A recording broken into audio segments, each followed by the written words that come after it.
This is the story of a man named Stanley. Stanley worked for a company in a big building where he was employee number 427. Employee number 427's job was simple. He sat at his desk in room 427 and he pushed buttons on a keyboard. Orders came to him through a monitor next to his desk, telling him what buttons to push, how long to push them, and in what order. This is what employee 427 did every day of every month of every year. And although others might have considered it soul-rending, Stanley relished every moment that the orders came in, as though he had been made exactly for this job. And Stanley was happy.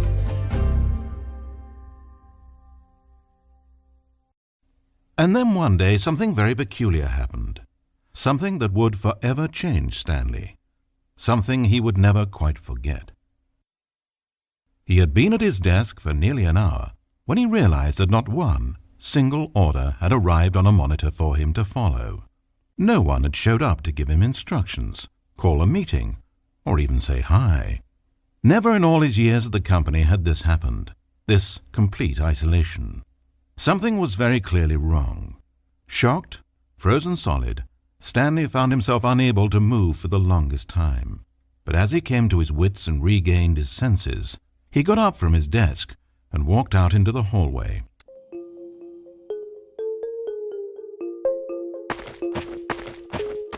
Stanley decided to go to the staff lounge to check on his co-workers. He never functioned well by himself and constantly needed support and guidance from others, so the thought of total solitude was terrifying to him. When Stanley came to a set of two open doors, he entered the door on his left.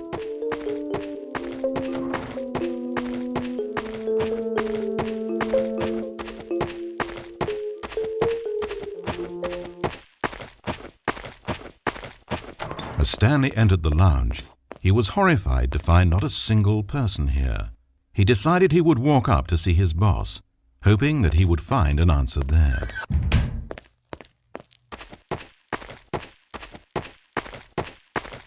Coming to a staircase, Stanley walked upstairs to his boss's office.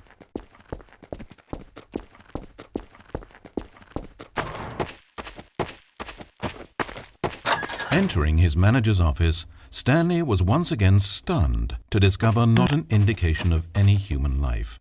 It was at this point that he began to feel dizzy and a little sick, and even thought he might pass out when suddenly he noticed a keypad next to the filing cabinet in the corner of his boss's office.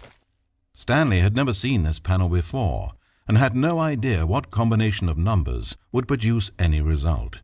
In fact, only Stanley's boss knew this, since the panel withheld access to the boss's greatest, darkest secret, and so he had assigned the keypad a combination that only he could possibly know, the number of his freshman dorm number in college, 1957. But of course, Stanley couldn't possibly have known. Yet incredibly, by simply pushing random buttons on the keypad, Stanley happened to input the correct code by sheer luck. Amazing. Stanley ventured forth into the newly opened passageway. As he drew deeper into the bowels of the building, Stanley had no idea where he was or what this place held. And just as he began to think he might not discover a thing, he emerged into a long room to find rows and rows of monitors, screens with a number above it. Stanley noticed, however, that these were not random numbers, but the number of employees who worked in the building, his co-workers. Even his own number, 427, had a place on the wall. But why a setup so elaborate, he asked. Was this simple surveillance or something even more? And as if in answer to his question, the wall slid open before him, revealing the ultimate truth of the situation. An enormous control panel, Stanley discovered, but not one that controlled simple machinery. Buttons were labeled with emotions: happy, sad. Levers and knobs controlled actions: walking, eating, doing work, or watching TV. Every input on this device monitored not the functions of a machine, but of a human being. And the reality began to sink in. Stanley, like so many other people, reduced to images on a monitor, had been under someone's control, always at the mercy of this machine. Could this have been the only reason employee number 427 was content with his boring job? That a machine had altered his emotions to accept it blindly? He began to feel an unbridled rage, and at the peak of his anger, something happened. A spark. Stanley looked up and saw the generator overhead, still providing some small amount of power to the machine, keeping it alive. And knowing that this generator was all that kept the controls running, Stanley moved to the ladder in the back of the room and began to climb towards the rafters.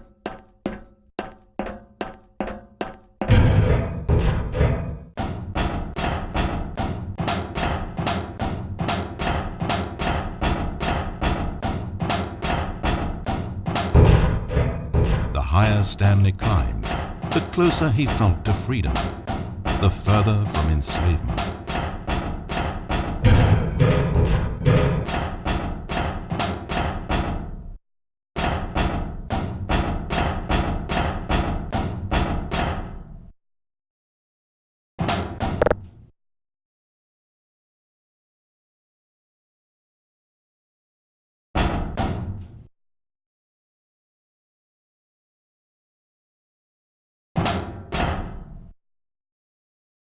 Blackness, power gone, all alone, and then...